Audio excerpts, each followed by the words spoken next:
ইতিমধ্যে আপনারা সকলেই জানেন পশ্চিমবঙ্গে নতুন প্রকল্প প্রধানমন্ত্রী জন আরোগ্য যোজনার মারফত যে আয়ুষ্মান কার্ড তার ফর্ম ফিল আপ কিন্তু চলছে।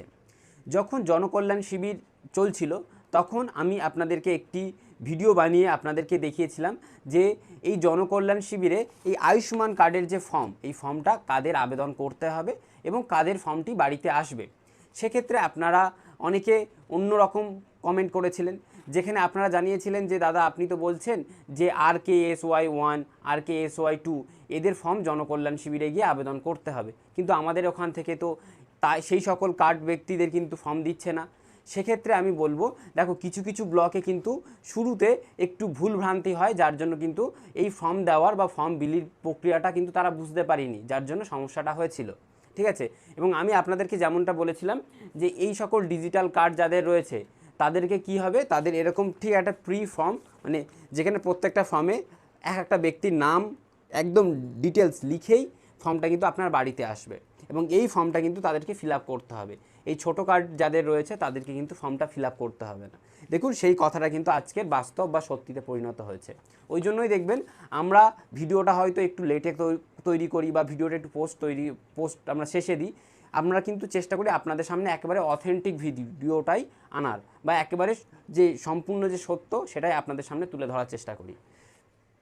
ওই জন্যই দেখুন আজকের আরও একটা জিনিস নিয়ে আপনাদেরকে বলা, আপনাদের বাড়িতে এই যে ফর্মটা আসছে, মানে আশাকর্মী বা ICDS কর্মী মারফত যে এই যে ফর্মটা আসছে, এই ফর্মটাতে কিন্তু কেউ কোনোভাবে ভুল করবেন না। যদি কোনো রকমভাবে ভুল হয়ে যায় সেক্ষেত্রে কিন্তু সেই ভুল কোনোভাবে শোধরানো যাবে না। তাই আজকের আমি এই ফর্মটা কীভাবে আপনারা বাড়িতে সুন্দরভাবে ফিল আপ করবেন একেবারে নির্ভুল পদ্ধতিতে, সেটাই আপনাদের সামনে তুলে ধরব। তাহলে চলুন কীভাবে ফর্মটা ফিল আপ করা হচ্ছে আপনারা একদম লাইভ একটা ফর্মের ফিল আপের ভিডিওর মাধ্যমে একবারে দেখে নিন। আশা করি আপনারা ফর্মটিকে ভালোভাবে পরিষ্কার দেখতে পাচ্ছেন।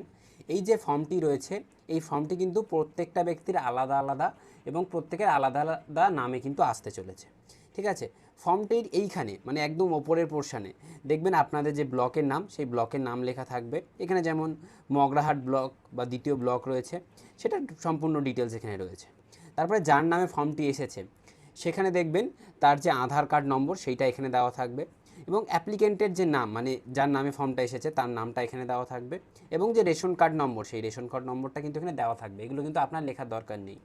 তারপর হচ্ছে রেশন কার্ডের টাইপ, এটিও দেখবেন আপনার টিক দেওয়া থাকবে। তারপরে হচ্ছে আধারের সাথে যুক্ত মোবাইল নম্বর, এটাকে কিন্তু আপনাকে লিখতে হবে। আপনার যে আধারের সাথে যে যুক্ত মোবাইল নম্বরটি রয়েছে সেটা কিন্তু আপনি এখানে লিখবেন। ঠিক আপনার যে মোবাইল নম্বরটা সেটা কিন্তু এখানে আপনাকে লিখতে হবে। তারপর আপনার যে জেন্ডার এটাও কিন্তু সিলেক্ট করা থাকবে, সেই জেন্ডারটা আপনার কিছু করার দরকার নেই। ইভেন আপনার যে ডেট অফ বার্থ সেই ডেট অফ বার্থটাও কিন্তু এখানে লেখা থাকবে। তারপরে হচ্ছে যে ভিলেজ মানে আপনার যে পুরো অ্যাড্রেসটা সেটা কিন্তু প্রত্যেকটা ক্যাপিটাল লেটারে লিখবেন এবং নীল কালি দিয়ে লিখলে কি হয় দেখতে সুবিধা হচ্ছে, তো আপনারা চাইলে একটু নীল কালি দিয়ে লেখার চেষ্টা করবেন। প্রথমে ভিলেজ দেবেন, তারপরে পোস্ট দেবেন, তারপরে PS দেবেন, তারপরে সাউথ 24 পরগনা বা আপনার যে মানে যে জেলা সেই জেলার নাম লিখবেন, তারপরে পিনকোড লিখবেন। তারপর দেখবেন আপনার যে ডিস্ট্রিক্ট সেই ডিস্ট্রিক্টটা এখানে দেওয়া থাকবে। তারপরে আপনার যে ব্লকের নাম এখানে দেওয়া থাকবে, আপনার যদি পঞ্চায়েত হয় তাহলে পঞ্চায়েতের নাম এখানে দেওয়া থাকবে এবং যে হেড অফ দ্য ফ্যামিলি, যেমন এই যে ব্যক্তিটি রয়েছে এই ব্যক্তিটি আবেদনকারী এবং ইনি ফ্যামিলির হেড, সেক্ষেত্রে কিন্তু এনার নামটাও আবার এখানেই থাকবে। ঠিক আছে, এবারে আপনারা বলতে পারেন যে ফ্যামিলির হেড ওরা কী করে বুঝছে, আপনার রেশন কার্ডে যাকে ফ্যামিলির হেড করা হয়েছে তার নামটাই কিন্তু এই হেড অফ দ্য ফ্যামিলির এখানে দেখাবে। ঠিক আছে, ধরুন একজন আবেদন করেছে, দেখা গিয়েছে আবেদনকারী নাম এখানে রয়েছে এবং যদি তার হেড অফ দ্য ফ্যামিলি তার বাবা হয় তাহলে তার বাবার নামটা এখানে আসবে। ঠিক আছে, এবার হচ্ছে তারপর টোটাল ফ্যামিলি মেম্বার, এই হেড অফ দ্য ফ্যামিলিকে ধরে কতজন রয়েছে সেটাই কিন্তু লিখবেন। আপনারা অনেকে যে ভুলটা করছেন যে হেড অফ দ্য ফ্যামিলিকে বাদে কিন্তু হিসাব করছেন না, এমনটা করলে হবে না। হেড অফ দ্য ফ্যামিলিকে ধরে আপনাদের হিসাব করতে হবে। এখানে হেড অফ দ্য ফ্যামিলি ধরে 4 জন, তাই 4 জন লেখা হয়েছে। তারপরে এখানে যে আবেদনকারী সেই আবেদনকারীরই কিন্তু প্যান কার্ড নম্বরটা এখানে লিখতে হবে। তারপরে হচ্ছে ইলেকট্রাল ডিটেলস, এখানে যে আবেদনকারী তার এপিক নম্বরটা লিখে দেবেন, মানে ভোটার কার্ডের যে নম্বর সেটা লিখবেন এখানে।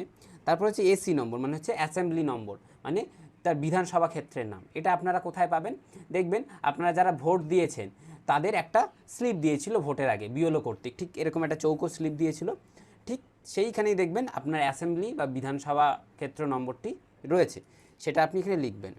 আপনার পার্ট নম্বর ঠিক ওই স্লিপের একদম ডান দিকের মাথার কর্নারেই দেখবেন একদম আপনার পার্ট নম্বর এবং সিরিয়াল নম্বর দুটো পরপর রয়েছে। সেই পার্ট নম্বরটা দেখে দেখে লিখবেন, সিরিয়াল নম্বরটা দেখে দেখে লিখবেন। এবারে আপনাদের অনেকের প্রশ্ন হতে পারে যে দাদা আমাদের পরিবারে যে ছোট ব্যক্তি রয়েছে তার এই ইলেকট্রাল ডিটেলস বা ভোটার কার্ড এখনও হয়নি, তাহলে তার ক্ষেত্রে এটা ফাঁকা দিয়ে দেবেন, কোনো অসুবিধা নেই। অনেকে যদি প্যান কার্ড না হয়ে থাকে তাহলে প্যান কার্ডের জায়গাটা ফাঁকা দিয়ে দেবেন, অসুবিধা নেই। ঠিক আছে, তারপরে হচ্ছে এই স্বাস্থ্যসাথী কার্ডের ডিটেলস। আপনাদের বাড়িতে আপনার মায়ের বা যার স্বাস্থ্যসাথী কার্ড রয়েছে সেই স্বাস্থ্যসাথী কার্ডে যে যে অন্তর্ভুক্ত রয়েছে সেই স্বাস্থ্যসাথী কার্ডের মধ্যে তাদের প্রত্যেকের স্বাস্থ্যসাথী কার্ড নম্বর কিন্তু একই হবে। আপনাদের বাড়িতে যদি 4 জন হয়, দেখা গিয়েছে আপনার মায়ের স্বাস্থ্যসাথী কার্ডে আপনারা 4 জনই রয়েছে, তাহলে সেই স্বাস্থ্যসাথী কার্ডটা কিন্তু যে কার্ডের যে নম্বর সেটা কিন্তু 4 জনেরই হবে। ঠিক আছে, তাহলে আশা করি এই জিনিসটা বোঝা গিয়েছে। এবং এইখানে আপনারা কি লিখবেন, এখানে যে তারিখে জমা হবে সেই জমা দেওয়ার ডেটটা কিন্তু এখানে লিখবেন। আমি যেহেতু জমা পরে দেবো তাই এখানে কিন্তু আজকে ডেটটা লিখছি না, তাও আপনারা এখানে ডেটটা লিখে নেবেন ঠিক এরকম হবে। ঠিক এখানে দিয়ে দেবেন সালটি, তারপরে এখানে দিয়ে দেবেন মাস, এখানে ডেটটা দিয়ে দেবেন। ঠিক আছে, তাহলে এই পেজটা আশা করি বুঝতে পেরেছেন, এখানে যেন কোনো রকম ভুল না হয়। তারপর হচ্ছে দ্বিতীয় পেজ। এই দ্বিতীয় পেজটা কিন্তু অত্যন্ত গুরুত্বপূর্ণ, এইখানেই কিন্তু ম্যাক্সিমাম আবেদনকারী এখানে কিন্তু ভুল করছে। দেখুন অপশানগুলো একটু ভালো করে পড়ুন। প্রথম যে জিনিসটা বলেছে যে আপনার পরিবারে কি 8 লাখের বেশি ইনকাম রয়েছে, আপনাদের পরিবারে যদি 8 লাখের বেশি ইনকাম হয়ে থাকে তাহলে এখানে ইয়েস করবে, অন্যথা আপনি এখানে নো করবেন। ম্যাক্সিমামের ক্ষেত্রেই সবগুলোই কিন্তু না হচ্ছে।